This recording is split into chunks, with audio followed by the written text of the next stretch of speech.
Okay, so I wanted to do another example of a Carnot cycle. So consider a Carnot heat engine cycle executed in a closed system using 0.025 kilograms of steam as the working fluid. It is known that the maximum absolute temperature in the cycle is twice the minimum absolute temperature, and the net work output of the cycle is 60 kilojoules.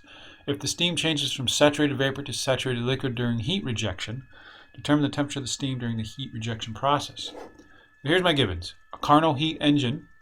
So once you classify what type of cycle, if it's a Carnot, you go right to those equations.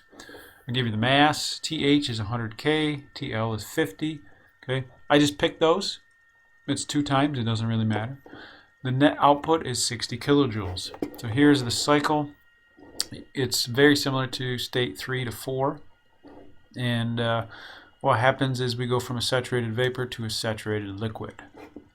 We're going to find TL. So we start with the Carnot cycle output equation for net output. QH minus QL. Then we got to find QL. So I rearranged it.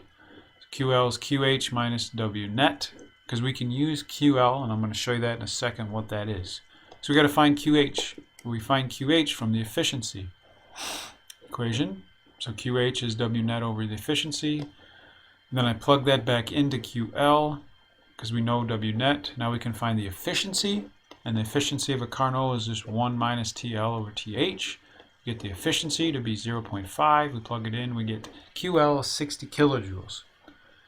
Now, when we go from a saturated vapor to a saturated liquid, all right, that's QL. That's how much heat is being lost. And that's the same thing actually as HFG, the amount of energy released. All right, so to find a little QL, you take big QL and you divide by the mass, 2400, and you look on the table, A4, when HFG is 2400 kilojoules per kilogram. That's about 43 degrees. So this is one thing that's new that I haven't talked about. The HFG is really the amount of energy that's being lost when you go from this is the vapor to the liquid. Okay. So again, Carnot, you just go right to the equations.